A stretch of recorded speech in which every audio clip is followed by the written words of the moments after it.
Hello friends, welcome back to my channel. तो आज के इस वीडियो में मैं आपको एक्सप्लेन करने वाली हूँ 2023 में आई मूवी सैम बहादुर। तो चलिए विदाउट वेस्टिंग टाइम मूवी का एक्सप्लेनेशन स्टार्ट करते हैं। मूवी स्टार्ट होती है 1914 के अमृतसर से, जहाँ पर हम एक पारसी फैमिली को देखते हैं जिनके यहाँ एक बच्चा हुआ था। उसका नाम उन्होंने साइरस रखा था, लेकिन तभी उन्हें पता चलता है कि साइरस नाम का एक काफी फेमस चोर है, इसलिए वो अपने बेटे का नाम चेंज करते हैं और उसे सैम नाम देते हैं। कुछ साल बीत जाते हैं और सैम बड़ा हो जाता है। उसने इंडियन मिलिट्री एकेडमी ज्वाइन कर दी थी। एक रात को सैम छुपकर एक पार्टी में जाता है, जहाँ पर उसकी एक लड़की के साथ मुलाकात होती है। सैम उस लड़की के साथ बातें करने में लग जाता है, जिसकी वजह से उसे और उसके दोस्तों को काफी लेट होता है, जिसकी वजह से उसकी परेड मिस हो जाती है। ये देखकर उसके सीनियर गुस्सा होते हैं और सैम को 15 दिनों के लिए सस्पेंड किया जाता है। साथ ही उसे पनिशमेंट भी दी गई थी, लेकिन सैम अपनी पनिशमेंट पूरी करता है, जिसके बाद वो वापस ज्वाइन कर लेता है। अब उसका इंडियन आर्मी में सिलेक्शन हो गया था। कुछ साल बीत जाते हैं और सैम अपने एक फ्रेंड के साथ एक पार्टी में जाता है। अब सैम को बातें करने की बहुत ज्यादा आदत थी, इसलिए जहाँ भी लोग मिल जाते हैं वो उनके साथ काफी बातें करता। उसका सेंस ऑफ ह्यूमर काफी ज्यादा अच्छा था। उसी पार्टी में उसकी मुलाकात सिल्लो नाम की एक लड़की से होती है, जो सैम को बहुत पसंद आती है। अब सिल्लो को भी सैम पसंद आ गया था और वो दोनों डेट करना शुरू कर देते हैं। कुछ टाइम बाद उनकी शादी हो जाती है और उनको एक बेटी भी होती है। तो वही वर्ल्ड वॉर की तैयारी शुरू हो गई थी और सैम की पोस्टिंग बर्मा होती है, क्योंकि वहां पर जापानीज आर्मी अटैक करने वाली थी। अब सैम अपनी फोर्स के साथ आगे बढ़ रहा था, तभी उनके ऊपर हमला होता है, जिसमें सैम के 50% सोल्जर्स घायल हो जाते हैं। लेकिन बाकी बचे हुए सोल्जर्स को सैम बताता है कि उन्हें जल्दी पगोड़ा हिल्स के पास जाना होगा, क्योंकि अगर जापानीज आर्मी ने वहां पर कब्जा कर लिया तो उनके हाथ से सब कुछ निकल जाएगा। इसलिए इससे पहले कि जापानीज आर्मी वहां पर पहुंचे, उन्हें वहां पर जाना होगा। अब उनके काफी सारे साथी जख्मी हो चुके थे, लेकिन सैम कहता है कि उन्हें अपने मिशन से हटना नहीं चाहिए। जिसके बाद वो लोग हिल को कैप्चर कर लेते हैं और जापानीज आर्मी को मार देते हैं। जब वो वापस आ रहे थे तो एक जापानीज सोल्जर सैम के ऊपर फायर करता है, जिसकी वजह से सैम को काफी गोलियां लग गई थी। सैम का एक साथी सैम को अपने कंधे पर उठाकर डॉक्टर के पास लेकर आता है। डॉक्टर भी ये देखकर काफी शॉक था कि सैम अभी तक जिंदा कैसे है। डॉक्टर का कहना था कि सैम नहीं बच पाएगा। तभी सैम को होश आता है और डॉक्टर सैम से पूछता है कि उसे क्या हुआ था। तो सैम कहता है कि उसे एक खच्चर ने लात मारी थी। इतनी तकलीफ होने के बाद भी सैम मजाक कर रहा था। ये देखकर डॉक्टर काफी इम्प्रेस हो गया था और वो सैम की ट्रीटमेंट शुरू कर देता है। जिसके बाद सैम से मिलने जनरल ऑफिसर डेविड आते हैं और वो सैम को अपना क्रॉस रिबॉन देते हैं, क्योंकि सैम ने सब कुछ बहुत ही बहादुरी से हैंडल किया था। जनरल डेविड उसे कहते हैं कि ये क्रॉस सिर्फ जिंदा लोगों को मिलता है, इसलिए वो चाहते हैं कि सैम भी जिंदा रहे और जल्दी से रिकवर हो जाए। कुछ दिन बीत जाते हैं और सैम अच्छे से रिकवर हो जाता है। अब सैम का एक दोस्त था जिसका नाम है खान, जो कि सैम की तरह आर्मी ऑफिसर था। सैम अपने दोस्त को लेकर अपने घर पर खाने के लिए आता है, जहाँ पर सैम खान को बताने लगता है कि किस तरह डॉक्टर ने उसके अंदर से गोलियां निकाली। लेकिन ये सब सुनकर सैम की वाइफ को काफी बुरा लगता है। तब सैम का फ्रेंड खान उसे समझाता है कि उसे अपनी वाइफ के सामने इस तरह की बातें नहीं करनी चाहिए, क्योंकि जब वो बॉर्डर पर होते हैं तो यहाँ पर उनकी वाइफ्स क्या फील करती है ये वो नहीं समझ सकते। ये सुनने के बाद सैम भी समझ जाता है और अपनी वाइफ से माफी मांगता है। कुछ दिन बीत जाते हैं और अब इंडिया फाइनली ब्रिटिश से आजाद होने वाला था, लेकिन काफी सारे लोग दुखी थे, क्योंकि इंडिया और पाकिस्तान का पार्टीशन भी होने वाला था। सैम का friend Khan Pakistan army join करने वाला था। वो सैम को ऑफर देता है कि वो भी पाकिस्तान आर्मी ज्वाइन करे, लेकिन सैम का कहना था कि भले ही वो पारसी फैमिली से बिलोंग करता है, लेकिन उसका जन्म अमृतसर में हुआ था, यानी कि वो इंडियन है। इसलिए सैम इंडियन आर्मी में ही कंटिन्यू करता है। अब पार्टीशन तो हो गया था, लेकिन पाकिस्तान को कश्मीर चाहिए था, इसलिए वो हमला कर रहे थे। तभी जम्मू एंड कश्मीर पर महाराजा हरी सिंह का राज था। उन्हें पाकिस्तानी ट्रुप से लड़ने के लिए आर्मी की जरूरत थी, इसलिए वो इंडियन आर्मी से मदद मांगते हैं। जिसके बाद पीएम सैम और एक मिनिस्टर को हरी सिंह से मिलने भेज देते हैं, क्योंकि उन्हें कोई डॉक्यूमेंट साइन करवाने थे। सैम हरी सिंह को समझाता है कि वो अपने पॉलिटिक्स पर ध्यान दे।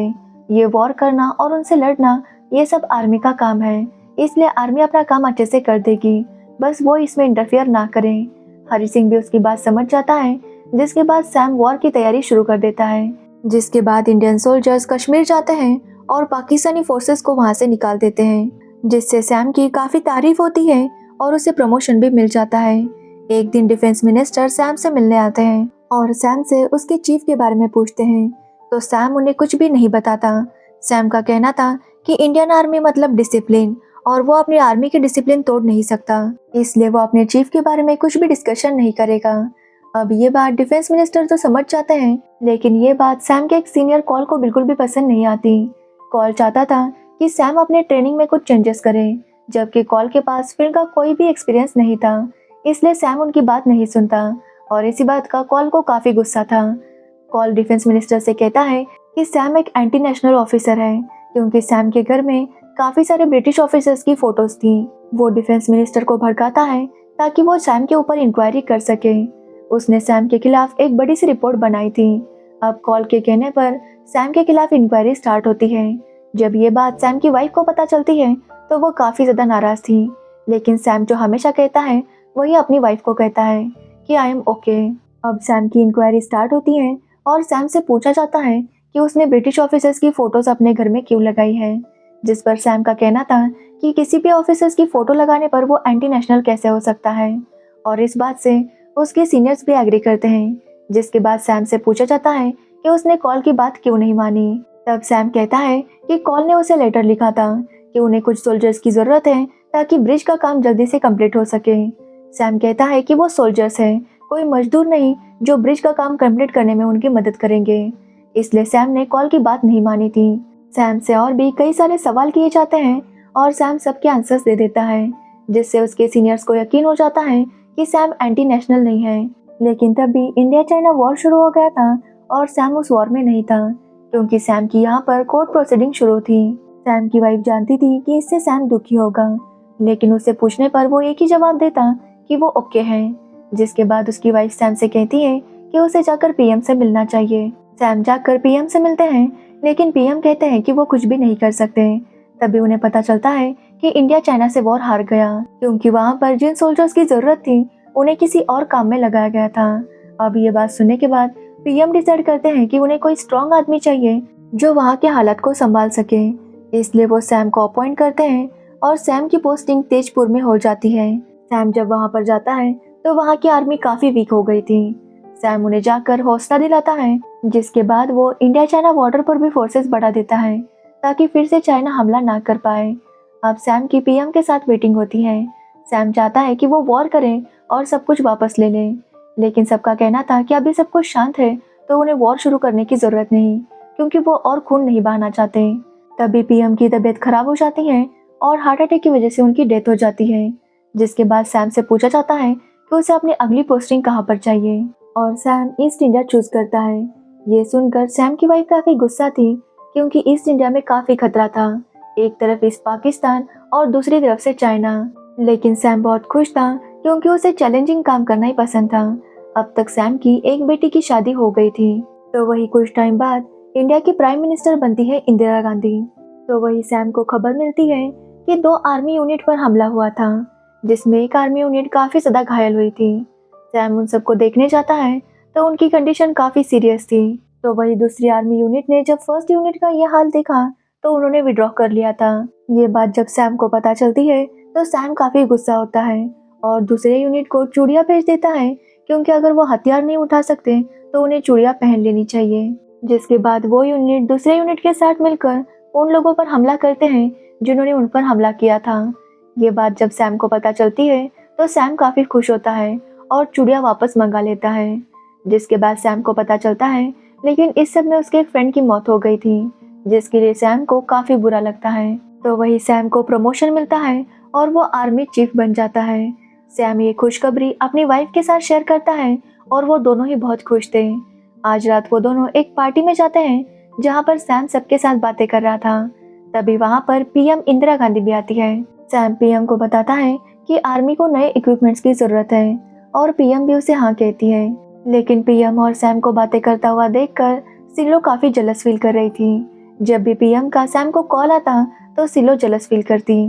तो वही सैम के बारे में अफवाहें आ रही थी कि वो पॉलिटिक्स ज्वाइन करना चाहता है, इसलिए पीएम उससे बात करती है तो सैम कहता है कि उसे पॉलिटिक्स में बिल्कुल भी इंटरेस्ट नहीं, आर्मी उसकी जान है और वो आर्मी के साथ ही खुश है। और पीएम समझ जाती है कि सैम कभी भी पॉलिटिक्स में नहीं आएगा।